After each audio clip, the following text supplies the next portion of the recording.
That's what we're going to see a lot of widespread coverage here on the FNCS main broadcast. So far, so good for Degen and Larson. They find themselves right in the middle of a fight. Put the eliminations aside, put the early game activity aside. It's going to be their first true battle now. And look, it's already cost them all of their heavy material here, Taco. Sitting on no metal, very little brick, and you know, a dream essentially in front of them. They need this refresh. But that's exactly why Larson and Degen are probably going to be more inspired at this point to try and chase down this refresh. You kind of can't just walk away from this one. After a certain point of investment, all right, Monster, you just have to fully commit, because otherwise it's going to take Larson and Degen a decent bit of time to really work the materials back up. But not only that, but to try and do it safely is the real challenge. Yeah, you can see Larson's like, wait. They're gone. They're gone. We did all that, and they're gone. He checked every single box, took every wall that he could, and unfortunately, yep, no refresh for them. And that's going to be a troublesome situation to put themselves in. We jump in with Chaos Game Live and Tro now. T-Route, not bad by any means here, just on the outer edge. They have a bit of a move to make. It's still early in this game, though, right? A lot of time to work with. But plenty of duos as well here, so threats all in the vicinity. Quite literally, two teams here to their left-hand side. They pop the wall. There's another team now shooting in, so the team that's right in front of them said, wait, you shot at me? No, I'm going to shoot at you. And they end up turning on the gasoline here, and they're trying to light a fuse, light the fuel up. This is not good for Chaos Gaming. Eclipse and Pofi push back pretty aggressively, to be honest. Doesn't seem as though Chaos Gaming was anticipating what truly lied ahead inside of some of these boxes, and now because of it, again, some resources going to be expended as far as the shield potions are concerned. And now Chaos Gaming, Trow, kind of faced with a little bit of an ultimatum here as to whether or not they want to try and push a little bit deeper into some of these boxes, maybe see if they can find a true 2v2 engagement exclusively against Yana and Eclipse, but that's not going to be super easy to come by, because I'm sure if things start popping off in those edits, you can expect another team nearby to maybe mosey on over, see if there's a way they can look to punish both of those teams even further. No curiosity here, though, for Tavern and NG. They're just trying to max out material, play for an end game here down at the Snooty Steps. Other teams are already moving on out of the POI. Wait, someone doubles back. Might be hearing catching visual cues of the duo utilizing the grapples here. And yep, there's a team just to the left there. So bit of a scramble, bit of a mix-up. Tavern doesn't want to stick around here, though. Edgy, not content with the positioning right now. They have a lot of work to continue to put in, man, if they want to make this end game and be comfortable at it, right? Not just get there, but have a winning chance, winning opportunity. On the other side, Me Too, Shonya on the move right now, gonna play the bush here. Nice spot to be in. Also pretty desperate. You just start weighing out the material count in general, so also gonna need a little bit more as well if they want to be comfortable for the end game, but a couple of elims here, so it's not for nothing, Taco. Yeah, they've at least got 4 eliminations that they've managed to cook up in this lobby, and Me Too trying to see if you can create another one. Some players, that's nice, just trying to glide away into the distance. Close. Nice shield crack there, though. And now, Me Too whipping out that Reaper. Lots of ammo as well to use on this sniper. That's solo in between Me Too, Shonya, and the other duo that Me Too and Shonya were just shooting at.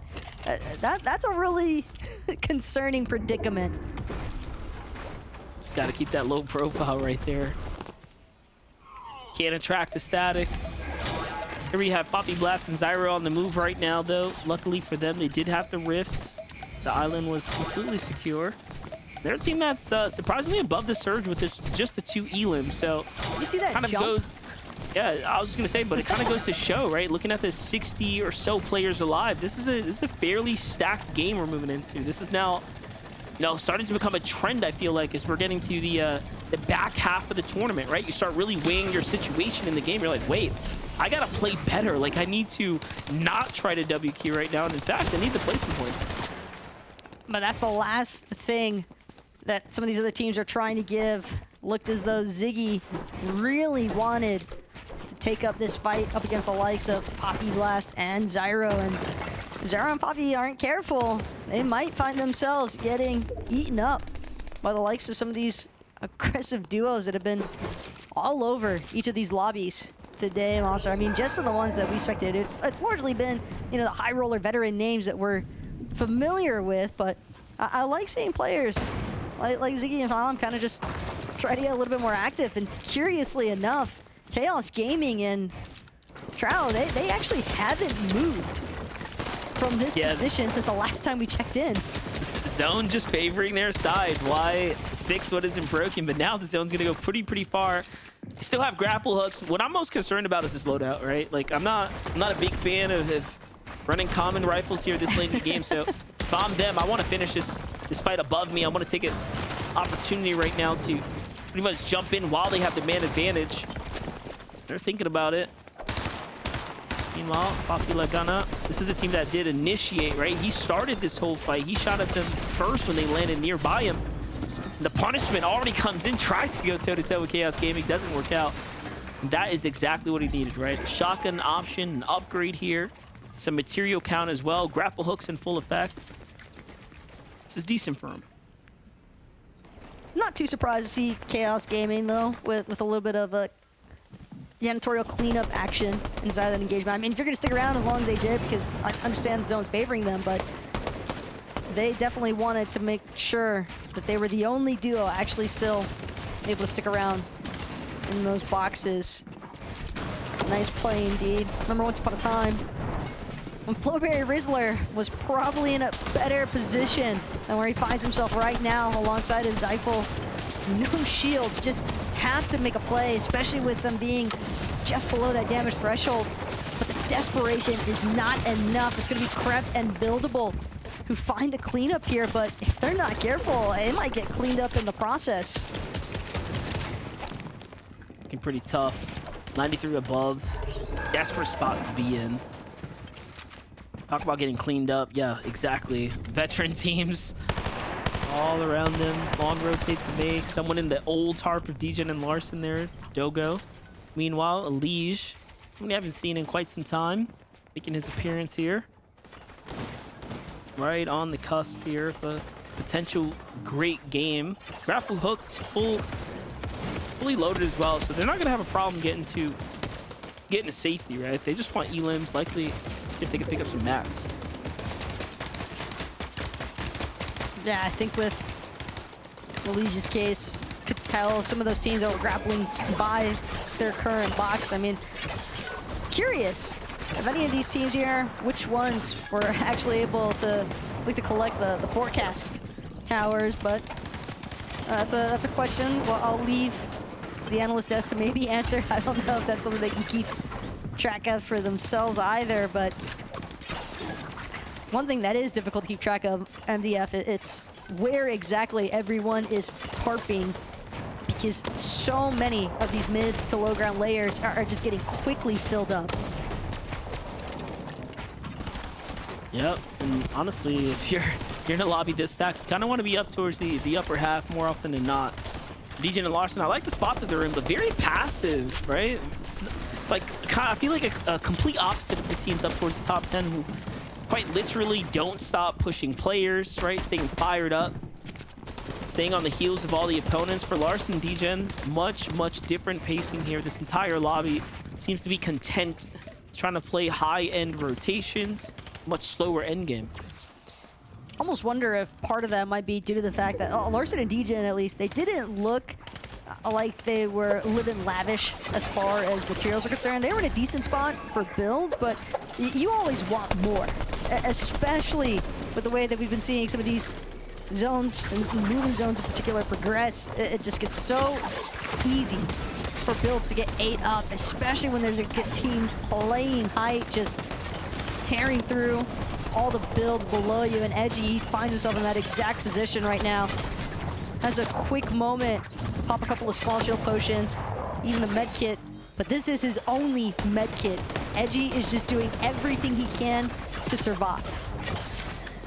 Dolla and Leon trying to fight for the high ground here.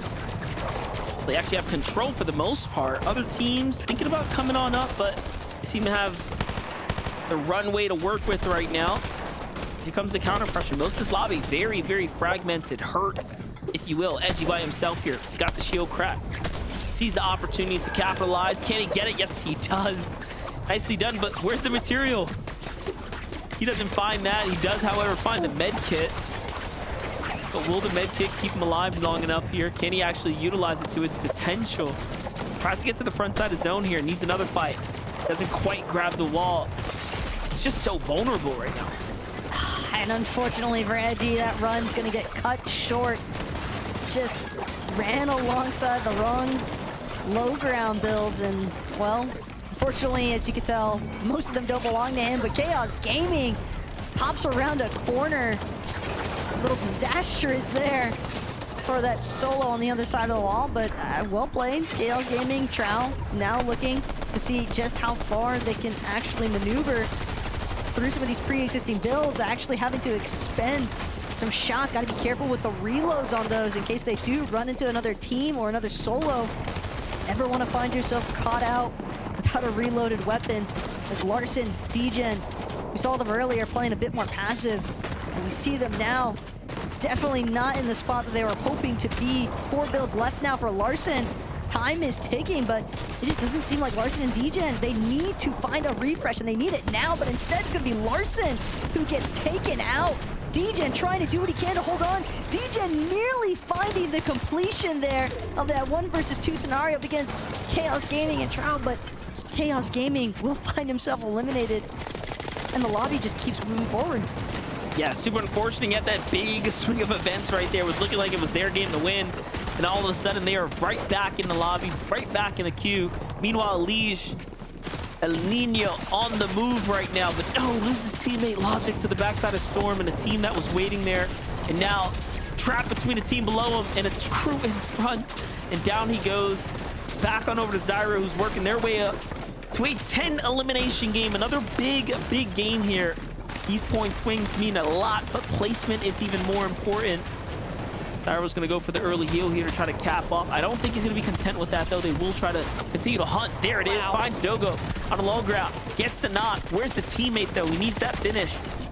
Has to secure the points before they get out of the lobby here. It's going to be Raucito still clinging for dear life directly underneath Zyra and Poppy, but Poppy's doing just what his name says, blasting through all of these edits. Medallion not even going to get picked up there by Zyra and Poppy. They're a lot more preoccupied with just trying to make sure they stay in zone for as long as possible. Pressure now to Dolla and Leone. Leone drops first. He's going to take this 1 versus 1 against the likes of Poppy Blast, but it's going to be Dolla with the med kit up on top. Distraction was the absolute choice of play for this duo to find their victory royale. A nice attempt, though, from Poppy Blast to try and take this one down, but well played to Dolla, just maintaining his position on height.